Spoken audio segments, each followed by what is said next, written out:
All right, next we have our accent on academics. Dr. Shandor. Wonderful. I'm really looking forward to hearing from this group so they can start making their way forward. Tonight's accent on academics project is Science of Reading, Evidence-Based Literacy Instruction.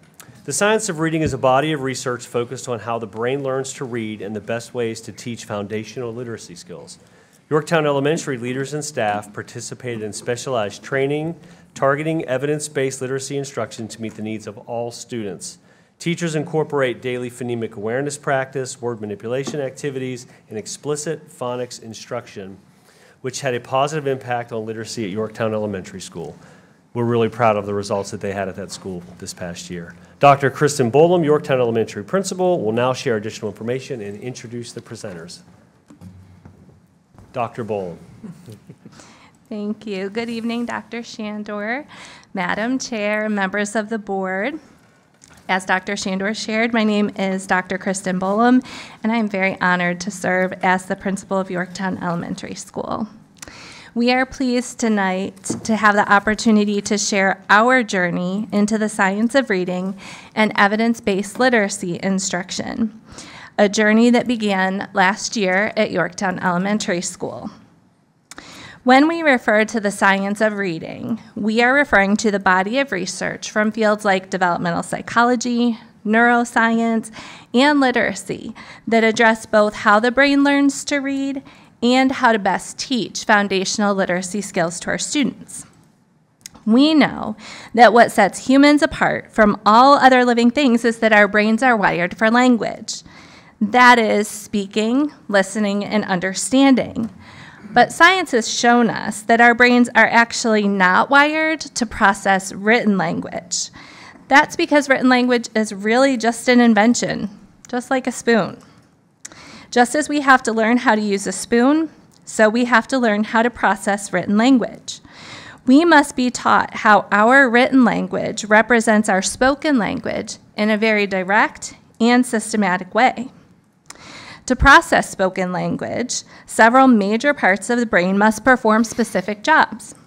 You might be surprised to learn that the part of the brain that is responsible for connecting sounds to letters isn't there when we're born. We have to build it. To process written language, all parts of the brain must work together, and science has shown us that the connections between these parts of the brain must be created and strengthened. Years of brain-based research shows us that there is a best way to do this. When we refer to evidence-based instruction, we are referring to research-based instructional practices that effectively build and strengthen the connections in the brain that are needed to read and write. One of our assistant principals, Ms. King, will now speak to how the York County School Division has supported teachers in the science of reading-based professional development.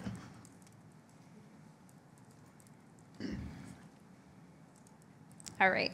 Last year, YCSD made a commitment to early literacy instruction by allocating ESSER funds for LETRS training for teachers. Some school administrators, including myself, are also participating in LETRS training. LETRS is a professional development course of study that provides this current reading research, as well as guidance on student assessment, how to plan and deliver evidence-based literacy instruction, and information on how to differentiate instruction to meet the needs of all students. I am proud to share that Yorktown Elementary has 20 faculty members that have either completed or are in the process of completing the LETRS training. Additionally, YES invested in resources and training to help teachers deliver the type of literacy instruction that we know works. Today, we will share with you some of the evidence-based instructional practices that have had such a positive impact on early literacy at Yorktown Elementary. Yorktown Elementary's reading specialist, Katie Cooper, will now share more about these classroom literacy instruction initiatives. One of the evidence-based practices we began last year is Heggerty Phonemic Awareness curriculum. Phonemic awareness is the understanding that spoken words are made up of individual sounds.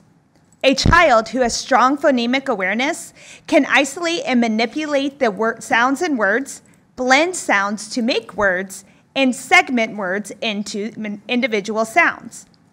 Research has proven that having strong phonemic awareness is one of the strongest predictors for reading success. The Heggerty curriculum explicitly and systematically teaches phonemic awareness using hand motions for students to have a multi-sensory learning experience. Matthew, a second grade student at YES, will share some thoughts about Heggerty instruction. Every day we do our Heggerty lesson on the carpet. My favorite part is when we chop up words. Now I would like to introduce Mrs. Cowell, who will lead us in some Heggerty activities. Declan, Amani, and Matthew will join me in modeling these activities. Please join us.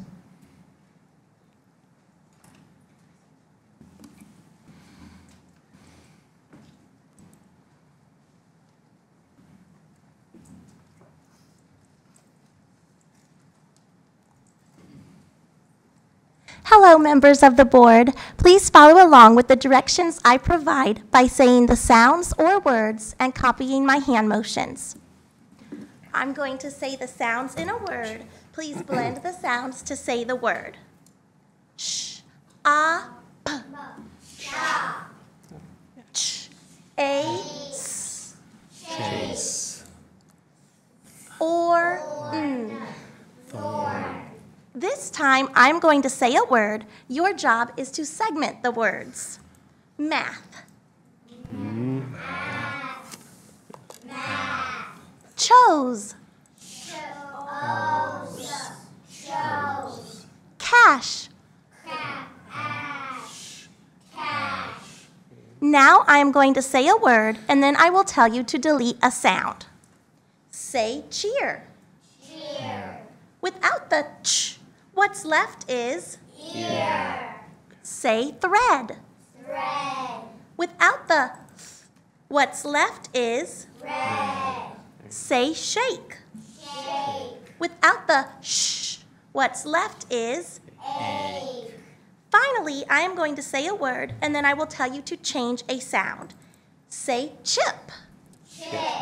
Now change ch to sh, and the word is chip. Say thick.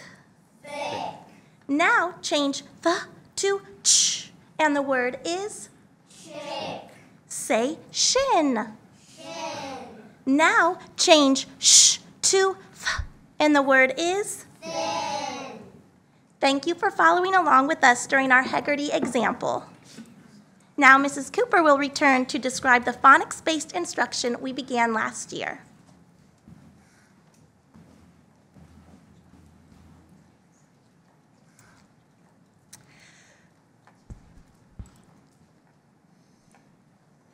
Another evidence-based practice we began in kindergarten through second grade classrooms is explicit decoding or phonics-based instruction.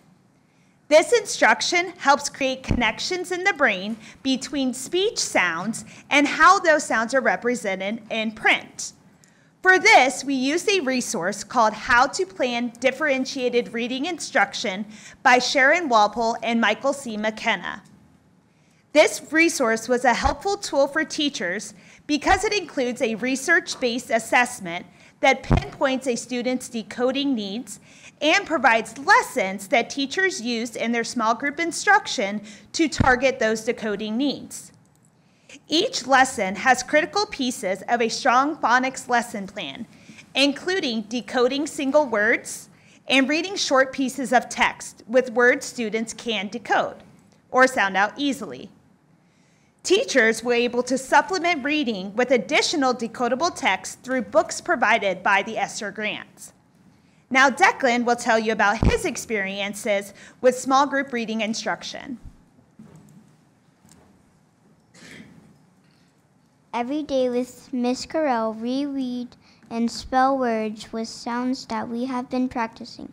My favorite part of small group is mapping words. Now please enjoy these video clips from a small group lesson. You will see students practicing sounds, reading, and spelling words.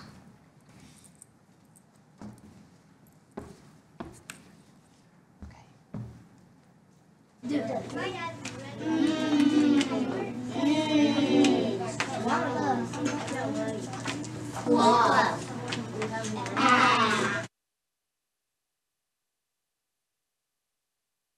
it. Go. Waffle. In. Win. Good. Next. In. Win. Good. Go. In. Pin.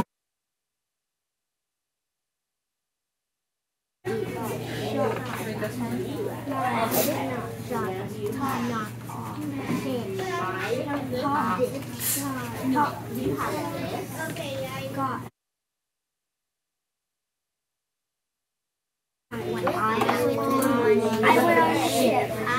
The ship had a pin. I got a pin at the Win. Count the sounds. How many sounds in win? 3. Very good.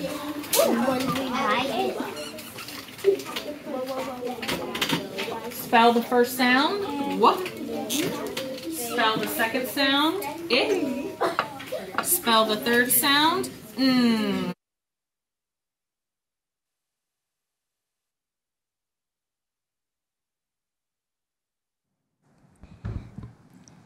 Thank you for letting us share how we are learning to read at YES. We'll be happy to answer any questions you have.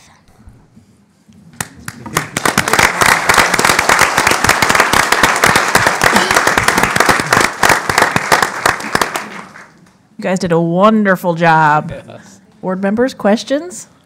Well, I will start off with a comment because my wife went through the LETRS training last year, and it is no joke. It is an intensive thing. And you finally explained to me what the is. I got it now. But as far as the kids go, what did you like the best out of all this? Who wants to answer?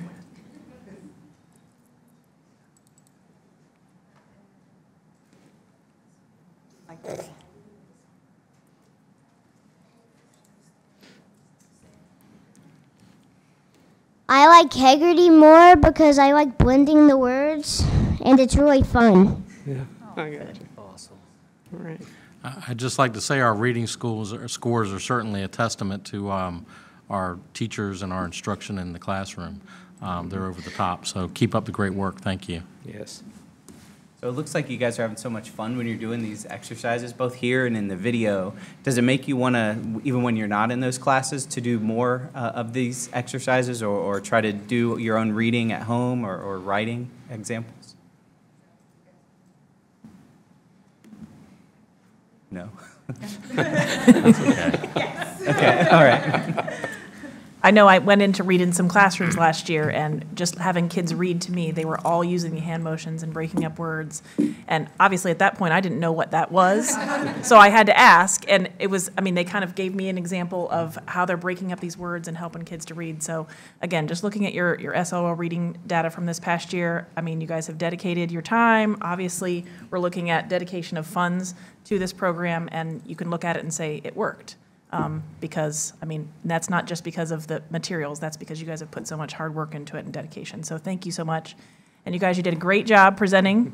It wasn't so bad, was it? So thank you so much.